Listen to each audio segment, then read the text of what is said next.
Hello, I'm the Nostalgia Critic guy, remember? So you don't have to. So you're feeling young and full of life, like you got years and years ahead of you, and you realize this came out 20 years ago. Then you're like, getting old sucks.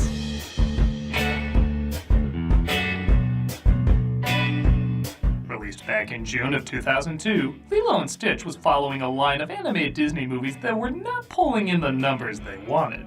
In a desperate attempt to fill seats, they resorted to a strange but memorable advertising campaign where Stitch would interrupt other classic Disney films. Though this had nothing to do with the story's plot, it did get some people laughing.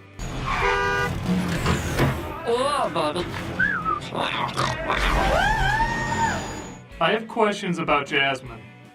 The ads worked as Lilo and Stitch became a decent hit at the box office, but in time it's become so much more. With 3 DVD sequels, a TV show, an anime, big deal, anyone could get one of those, and countless merchandise, Lilo and Stitch has surprisingly become bank. Ironic, seeing how a lot of Disney's more expensive movies at the time haven't gotten nearly as big a return. When I first saw it, I remember really loving the story between the sisters and found the alien stuff okay. I honestly felt like there was a quiet Ghibli film trying to get out, but it was being interrupted by the Smurf version of Gollum.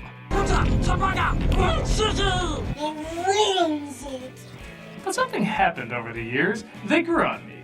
And again, with all the Stitch memorabilia, it clearly grew on others too. Through the sequels and TV show, I actually did find myself enjoying Stitch and his alien pals a lot more. So I'm curious if this likability was something I overlooked in the original, or if it was something that was added later in the additional spin-offs. Either way, it's gonna be fun looking over this gem again, and I'm excited to give it another look. So let's look this over before it becomes something crazy like a Broadway musical. They're making Lilo and Stitch a Broadway musical? I'm not watching this to see if that's really a thing. Let's take a look at Lilo and Stitch. We open at the Galactic Federation headquarters where the Grand Councilwoman, just named Grand Councilwoman, discusses what's to be done with a mad scientist named Jumba, played by Ogden Stiers. Illegal genetic experimentation. Disney wants your head unless it can be turned into a purse. The experiment is named 626, voiced by co-director Chris Sanders, and the council wishes to see if there's any good in him. Only green aliens can use that word. The design of Stitch is pretty unique, and passes the silhouette test where if you only saw his shadow, you guess immediately who it is. He can also pass as both cute and threatening at the same time. I guess how many dogs can, which factors later into the story.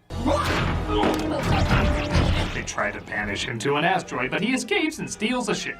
Chubby Piglet says he's landing on Earth, Kauai to be exact, and another alien named Pleakley, voiced by Kevin McDonald, tells them they can't harm the planet because of an endangered species called mosquito. We've been using it to rebuild the mosquito population, which, need I remind you, is an endangered species! So I kinda have a love-hate relationship with this character. Every time his voice starts to get too annoying, he says something funny enough to keep me liking him. Similar to these characters. Pleakley is sent to Earth with Jumba, who's offered his freedom for Stitch's capture. 626 will not come easily. Wipe that smirk off your face! Where we're introduced to Lilo, played by Daveigh Chase. Every Thursday I take Pudge the Fish a peanut butter sandwich. Today we're out of peanut butter. And if her voice sounds familiar, it's because she played every little kid in the early 2000s. The reason? Well, she's really freaking good. From Lilo to Zen, she always finds a vulnerable believability that for other child actors would sound whiny. But she sells it because no matter what the subject, she always sounds like it's important to her. You rotten sister, your butt is crushing me! Why do you act so weird? Who would care about a fish eating a sandwich? I do when she's done talking about it. I can't give Pudge tuna. It's fish! If I gave Pudge tuna, I'd be an abomination! Fish, soil, and green would disagree. You're crazy. Oh, she's also a violent little Lilo might be one of the most realistic child characters, not just in animation, but cinema in general. Because she is odd. Children are odd. She's also a troublemaker, but there's a relatable reason you can understand. Her parents are gone. So you can identify with her troublemaking oddness as well. No! I'll be good! I want to dance. I practice. With that said, she's also very sweet. After beating up that girl, she's like, oh, yeah, no prob, right? I don't know. Want to see this weird I made that's everything to me? When they mock it, she throws it on the ground and leaves it, but finds she can't because it means so much to her. Whoever wrote this either has, or at the very least, understands kids. I get why Stitch is on all the merchandise, but I assure you, if Lilo wasn't done this well, nobody would be buying them. She's where the real comedy and emotion comes from. If it was pretty much any of the kids from the previous Disney movies, their connection would not be as strong, and I don't think Stitch stuff would sell as great. Hey! Watch where you're going! Speaking of which, I think a lot of adults can identify with her older sister, Nani, played by Tia Carrere. She's stuck both raising Lilo and trying to keep a job, but the two don't exactly complement each other. Oh, I'm gonna stuff you in the blender, push puree, then bake you into a pie and feed it to the social worker. Things get worse when a social worker played by Ving Rhames named Cobra Bubbles, because why normal now, is noticing Nani is having a hard time coping, to say the least. Thus far, you have been adrift in the sheltered harbor of my patience. In a lesser film, he would be the bad guy, but there really aren't bad guys in this. There's just difficult situations. Cobra only cares about what's best for Lilo. Captain Gantu is a cop trying to protect the planet. Even the dude who proclaims himself an evil genius dresses up like Santa at the end. If you told me that going in, I'd say this movie's but they make it work here because everyone is likable and, as I said, strangely believable. Put simply, the characters are interesting enough that they don't need a villain to impact the drama. And for a studio with so many classic baddies to say, we don't need one here, that's really saying something. And yeah, okay, I guess I should talk about the dryer in the original being replaced with a pizza box. First off, they had it hard enough, but now these two don't even have a dryer. Second, in my opinion, this is where the P in PG comes into play. Because yes, there's gotta be things in this kid shouldn't do. But with that said, it doesn't really change the characters or story at all. I can see something like Han shooting first being worth talking about a little bit because it's changing the persona of the character and we lose a little something from him. We're not really losing anything about the characters with this change. And I guess it's to help stop a common accident, so I'm not really that peeved. The film is very clever to show after their outburst that these two really do care for each other, and that what's keeping them in their difficult place, their parents passing, is also what uniquely unites them to get through it. We're a broken family, aren't we? Maybe a little. The film's also very good at, I know this is gonna sound strange, naturally emphasize over and over that they're sisters. In previous screenings, parents kept saying what a bad mother Nani was, despite them saying several times that the parents were dead. To fix that, they literally say the word sister 3 sentences in a row. We're sisters. I like you better as a sister than a mom. And you like me better as a sister than a rabbit, right? Again, in a lesser film, I feel like I'd be focusing more on how this setup doesn't work. I mean, it seems like they're showing very clearly she can't take care of the younger sister. But their chemistry is so good and their love for each other so strong. I get teary-eyed watching these scenes a little bit. Oh. Yes. Yes, I do. I mean, anyone with a weaker amount of strength would get teary-eyed at that scene. Yeah, where's that Grover the Hedgehog?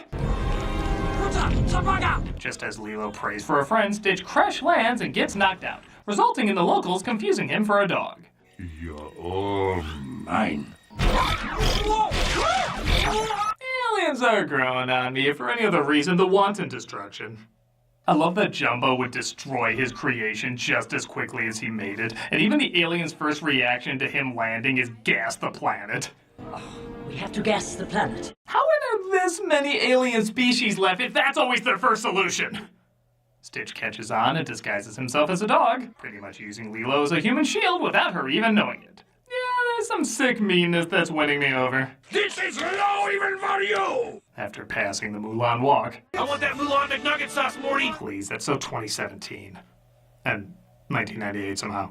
Stitch steals a kid's bike, which Lilo has no objections to, and realizes he's surrounded by water, which he doesn't react well to.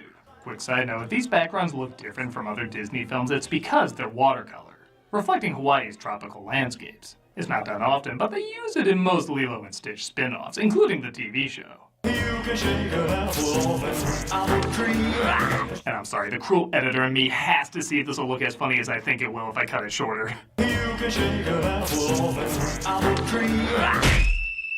It didn't disappoint.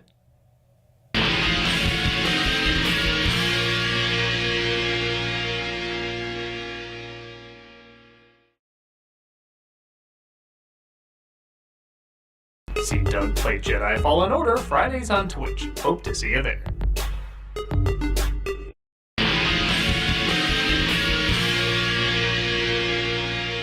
Nani is forced to bring Lilo to work where she runs across her friend David, played by Jason Scott Lee. I just figured you might need some time. Smell like a lawnmower. David is probably the only character that's bland in the movie and bland in the spin-offs. He's not bad, but he feels like he's there just to show Nani will eventually get help with Lilo. Jason Scott Lee can bring a lot to a role, which is why I kind of feel bad he's underutilized, but again, he's by no means a bad character. Don't worry, she likes her butt and fancy hair. She thinks it's fancy? Also, unless you plan to kick it, I don't think you can say butt in a Disney film. Pleakley and Jumpa try to catch Stitch in an attack that, again for Disney, is a little intense. He should look like Mike Wazowski after Sullivan ate him. Nani is blamed and fired from her job. Since Stitch seems way too out of control, Nani says she wants to get rid of him. And Lilo teaches us the only other Hawaiian word everybody now knows aside from aloha. Ohana means family. Family means nobody gets left behind. Or forgotten. I'm only keeping him because he legit likes the album Dream. I still can't explain why, but this look Stitch gives makes me laugh hard.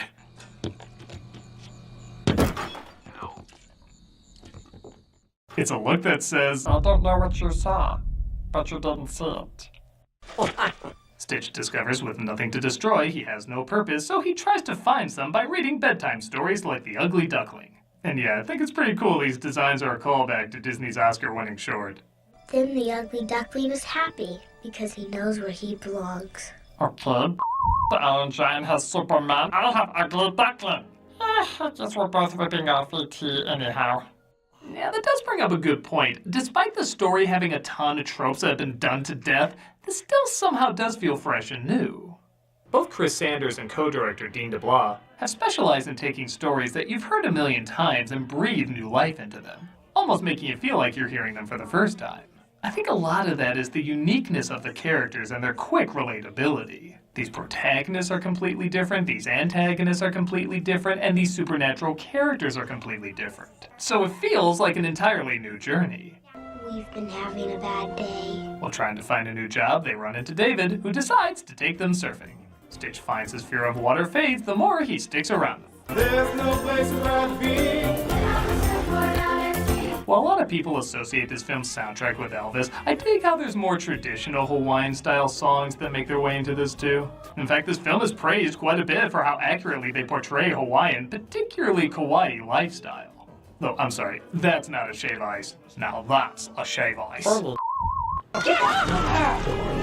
Stitch gets dragged under the water and pulls Lilo with him.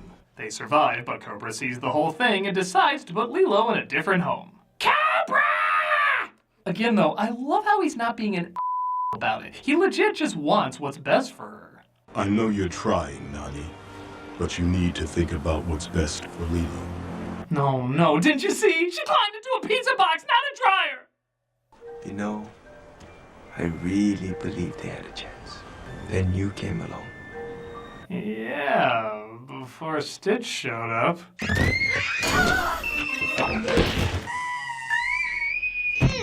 Totally had a chance.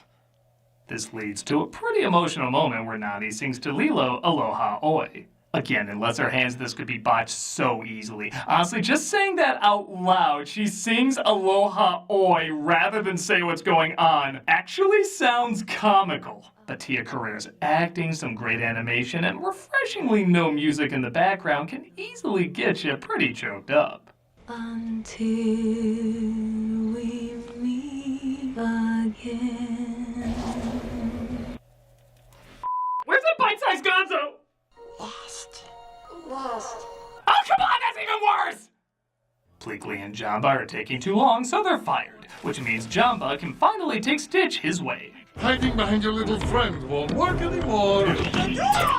Okay, when I measure the fact he doesn't care if a child gets caught in the crossfire, I'm liking these humorous but demented aliens more and more.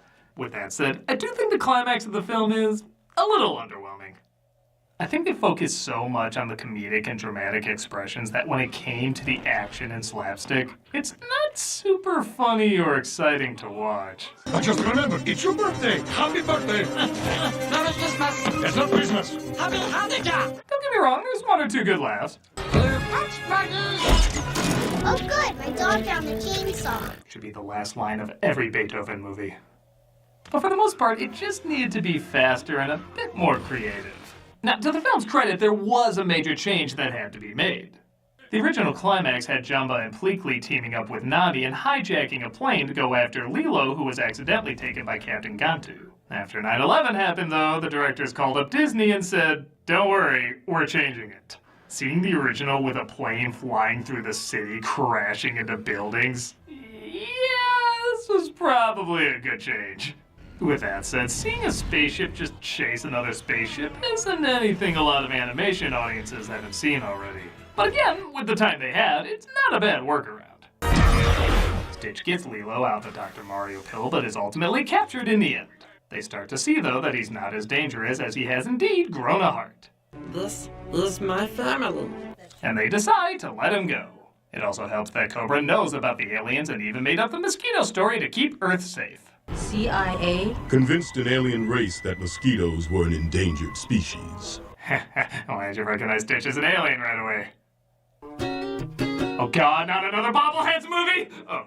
The house is rebuilt to include Pleakley and Jumba. I laugh my off how much it looks like Stitch is smoking, and their family not only grows closer, but also bigger. That's right. They do add a dryer to their home. Oh, nobody's ever truly prepared! And that was Lilo and Stitch. For what I already thought was a really good movie, I will admit it is even better years later.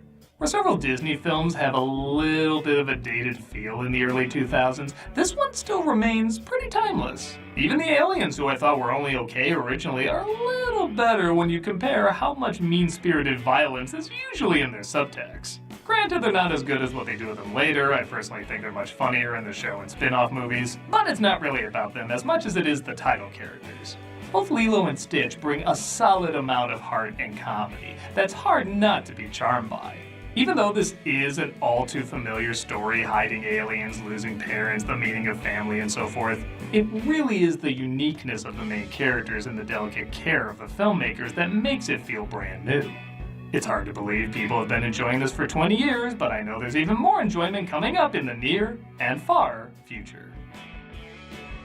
I'm a Nostalgia Critic, guy, remember, so you don't have to.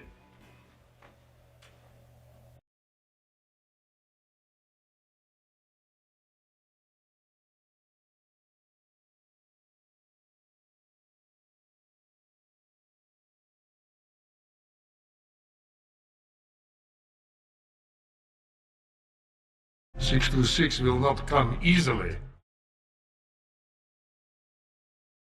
Hey everybody, still doing Cameo for charity. And this month the money I receive goes to Razum for the Ukraine. If you want me to say happy birthday or best wishes or just about anything at all, go ahead and get a cameo from me and be giving to a good cause. And even if you're like, you, I don't want a cameo from you, check out the charity anyway. It's a wonderful one to donate to, or if you don't have money to donate, please consider at least spreading the word about the good that they do so that maybe others can help out. Thank you so much.